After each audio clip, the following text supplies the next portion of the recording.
दोस्तों, जय Shri Krishna, Radhe Radhe, good morning. तो कहिए कैसे हैं आप सभी लोग। आई होप आप सभी अच्छे होंगे, खुश होंगे, सेहतमंद होंगे।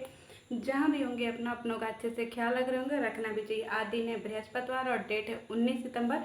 तो चलिए आज की वीडियो शुरू करते हैं। और वीडियो शुरू करने से पहले जो है ना, मेरे कुछ दोस्त हैं ना जिनको बहुत ज़्यादा ही जो है ना हड़बड़ी मची हुई है। हड़बड़ी जो मेरे अपने सब्सक्राइबर हैं उनको बहुत हड़बड़ी मची हुई है। दीदी आपको सब लोग गाली दे रहा है, दीदी आपको सब लोग ये बोल रहा है, आपके लिए वीडियो बना रहा है, आपको किसी ने ये बोल दिया, आपको लोग टारगेट कर रहे हैं। तो एक बात बता दूं मैंने बहुत पहले कमिटमेंट किया था ना, मैं आज फिर वही कमिटमेंट दोबारा से दोहराती हूँ कि मैं वो इंसान हूँ ना जो यहाँ नहीं रहती, यहाँ भी नहीं रहती, मैं लोगों के यहाँ रहती हूँ, दिमाग में। ठीक है, चाहे वो मुझे गाली देकर ही याद करे, चाहे वो मुझे प्यार से ही याद करे, चाहे वो मुझे अपनी दुआओं में याद रखे, चाहे वो अपनी बददुआओं में याद रखे, लेकिन जिसके मैं दिमाग में बस जाती हूँ ना, वो मुझे हमेशा याद ही रखते हैं। अब मैटर ये करता है कि वो मुझे गाली दे चाहे दुआ दे, वो उनका है। और पहली बात तो ये है कि मेरे पास इतना फुर्सत नहीं है भैया कि मैं सबकी वीडियो देखूं, या फिर मेरे पास इतना टाइम नहीं है, क्योंकि मैं रात के 9 सवा 9 बजे अपनी वीडियो शूट करती हूँ। 20 मिनट की मेरी वीडियो होती है, 10 मिनट की सुबह में डाल देती हूँ, 10 मिनट की शाम में, बस मेरा काम खत्म। फिर इसके बाद सोशल मीडिया पे क्या हो रहा है क्या नहीं हो रहा है मुझे उससे लेना देना नहीं है। मुझे मेरी बातें बोलनी होती है और मैं अपनी बातें यहाँ पे बोलने आती हूँ, और आप लोग मेरी बातें सुनने आते हैं। तो जो लोग मेरे लिए बढ़िया बोलते हैं ना, उनको भी बहुत सारा वाला थैंक यू, और जो लोग मेरे लिए ख़राब बोलते हैं ना, उनको डबल थैंक यू। क्यों? क्योंकि वो कम से कम मुझे याद तो करते हैं। कहते हैं ना कि जो इंसान आपको प्यार करता है ना, वो कहीं ना कहीं आपके लिए चापलूसी करता है। क्यों? क्योंकि उसको आपको कुछ ना कुछ चाहिए होता है, इसलिए वो आपसे चापलूसी करता है, आपसे झूठे प्यार का जो है वो दिखावा करता है। लेकिन जो इंसान आपसे नफ़रत करता है ना, वो बहुत शिद्दत से नफ़रत करता है, और अपनी नफ़रत जो है ना इतना तहे दिल से निभाता है ना कि हर समय आपको याद रखता है, हर समय आपके लिए गलत गलत चीज़ें सोचता रहता है। तो जब मैं ऐसी इंसान हूँ कि लोग मुझे हमेशा याद रखते हैं, तो मुझे मज़ा आता है भैया। और मेरे जो सब्सक्राइबर है ना, वो आप लोग भी एकदम ऑफेंड मत ही हुआ करो कि नहीं आपको ये बोल दिया वो बोल दिया, मगन रहा करो। क्यों? क्योंकि मैं एक ब्रांड हूँ, और ब्रांड जो होता है ना, वो कहीं ना कहीं ऐसे चलता फिरता रहता है। तो चलने दिया करो, चाहे किसी की दुआओं में चाहे किसी की बददुआओं में, बट मज़ा बहुत आता है सुन करके। तो चलिए, आज गर्मी लग रही है दोस्तों, आज बहुत गर्मी लग रही है, पता नहीं क्यों। आज का वीडियो शुरू करते हैं। तो सबसे पहले हमारी रजिया आंटी जो है वो वापस आ गई हैं, तो उनको अस्सलाम वालेकुम।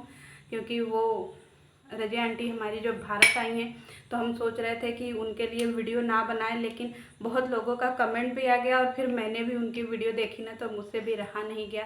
तो हमने सोचा कि सबके लिए वीडियो बनाते हैं, आज अपनी आंटी जी के लिए बढ़िया वीडियो बना दे। और हाँ, एक और कमेंट है जो कि जब मैंने वो मस्जिद वाली बात लेकर के बातें उठाई थी ना, तो बहुत सारे लोग जो है वो ऑफेंड हो गए थे कि नहीं धर्म का ये हो गया वो हो गया। मैं आपको बताऊं, मैं कल की वीडियो में, आज की वीडियो में नहीं, लेकिन मैं कल की वीडियो में पूरा अजान जो होता है ना, अल्लाह अकबर अल्लाह वाली सारी चीज़ें आपको सुनाऊंगी, क्योंकि मुझे कंठस्थ याद है उनकी अजान भी मुसलमानों की, और उनका पूरा मीनिंग भी हिंदी में आपको सुनाऊंगी। और मेरा जो अपना, चाहे गीता बोल लो, रामायण बोल लो, चाहे कहीं से भी कोई भी श्लोक, चलिए मैं हनुमान चालीसा का ही ले लेती हूँ क्योंकि ये बहुत प्रचलन में है। मैं अपने हनुमान चालीसा की एक एक चीज़ें जो है, एक एक पंक्तियाँ और उसका पूरा निचोड़ सुनाऊंगी। और जो मुसलमानों का जो नमाज होता है ना, उसका आपको पूरा तोड़ सुनाऊंगी। कहते हैं ना, डिबेट करने के लिए अगर कोई तैयार हो तो मैं डिबेट भी कर सकूं, क्योंकि मैं अपने राम पे भी बोलना जानती हूँ, अपने कृष्ण पे भी बोलना जानती हूँ, अपनी माता सीता पे भी बोलना जानती हूँ, कर्ण पे भी बोलना जानती हूँ, दुर्योधन पे भी बोलना जानती हूँ, भीष्म पितामह पे भी बोलना जानती हूँ। मैं हर किसी के बारे में जानती हूँ, और डिबेट कर सकती हूँ 1 to 1 होकर के। अगर किसी में है तो कर लो डिबेट, क्योंकि मैं ऐसी नहीं हूँ, ठीक है, हर चीज़ का नॉलेज है, तब जा कर के ऐसी बातें करती हूँ।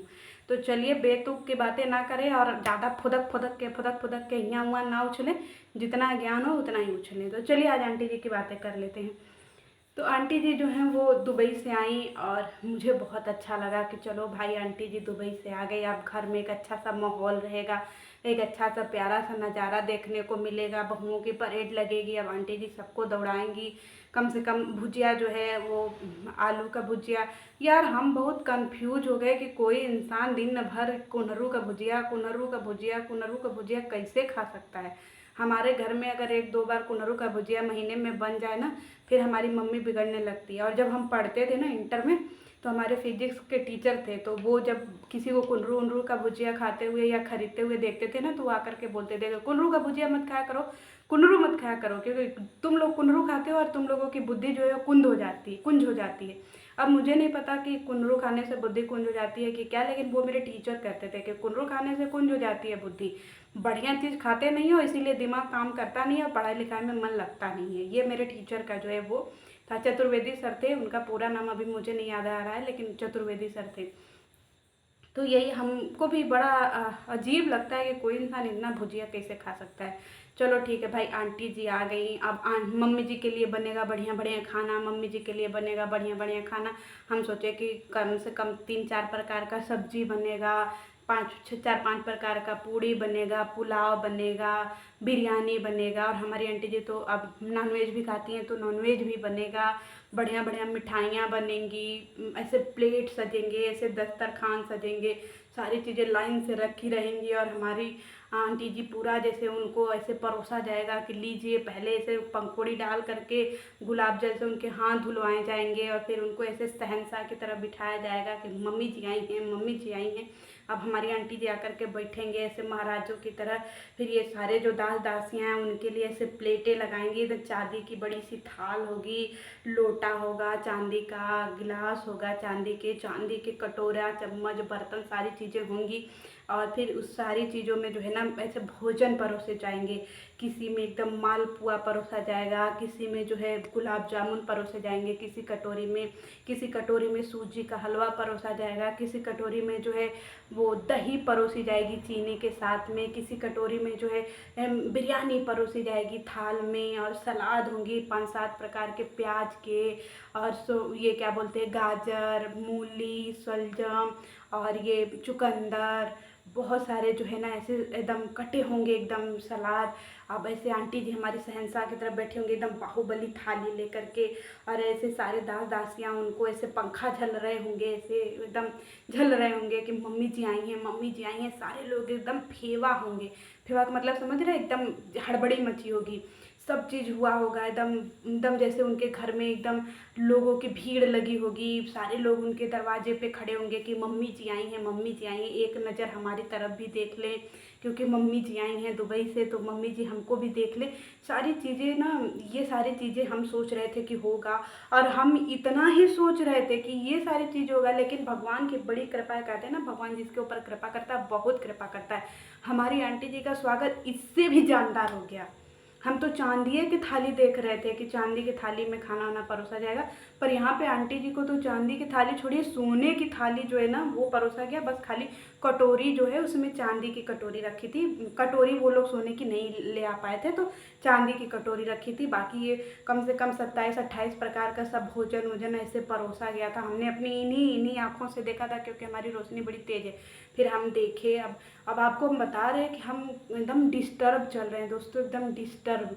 हमको समझ में नहीं आ रहा है सारी चीज़ें, मतलब आंटी जी का इतना आव भगत, इतना बहुओं का प्रेम देख करके हम सोच रहे थे ना कि सबको बताएंगे कि देखो, अगर सास का स्वागत हो ना तो ऐसे स्वागत हो। पहले तो हमारी आंटी जी आई तो पहले उनको पैरों को जो है प्रक्षालन किया गया, मतलब पैर धोए गए, ऐसे एकदम धोया गया, पानी रखा था ऐसे टब में, ऐसे सोने का जो होता है ना चांदी का, वो उसमें बैगुने में पानी था, उसमें गुलाब जल डाला हुआ था, गुलाब की पंखुड़ियाँ थीं और सारी चीज़ें थी। और वो सारी चीज़ों से जो है वैसे बहुएँ जो है पैर धो रही हैं, एकदम पैर धो रही हैं। उनके जो बेटे हैं वो एकदम पंखा ऐसे झल रहे हैं कि मम्मी आई हैं दुबई से, मम्मी आई हैं। एकदम सब कुछ एकदम वातावरण, मतलब जैसे कहते हैं ना कि एक परफेक्ट फैमिली जैसी होती है, वैसा परफेक्ट फैमिली मुझे उनके घर पे देखने को मिला। जैसे हम लोग जो चीज़ अपने ख्यालों में सोचते हैं ना कि परिवार ऐसा होना चाहिए, वैसा होना चाहिए, उस हिसाब का उनका परिवार था। और वो सारी चीज़ें देख करके ना मुझे पर्सनली बहुत अच्छा लगा कि देखिए ऐसा होता है स्वागत सास का, और ऐसी होनी चाहिए बहुएं जो कि अपनी सास की सेवा के लिए ना एकदम बिछी रहें। मतलब सास कोई चीज़ कहे नहीं, उससे पहले जो है ना बहुएं एकदम कर करके खा ली रहे। सास अगर बोले कि चाय पीनी है तो बहू 4 तरीके का चाय बना करके ले आए, इलायची वाली चाय, अदरक वाली चाय, लौंग मिर्च वाली चाय और ये मलाई मार करके चाय, मतलब एकदम वैरायटी ऐसे बिछी होनी चाहिए। उस तरीके का अगर किसी का परिवार है तो वो आंटी जी का परिवार है, जिसमें सब लोग इतना बढ़ चढ़ के हिस्सा लेते हैं ना, इतना बढ़ चढ़ के हिस्सा लेते हैं दोस्तों कि क्या ही बोलूँ। तो चलिए आंटी जी की सेवा जितनी हुई ना, भगवान करे ऐसी सेवा सबके घर में हो, और मैं भी अब कोशिश करूँगी कि मैं भी अपने मम्मी की सेवा ऐसी ही करूँ। तो चलिए मिलती हूँ नेक्स्ट वीडियो में।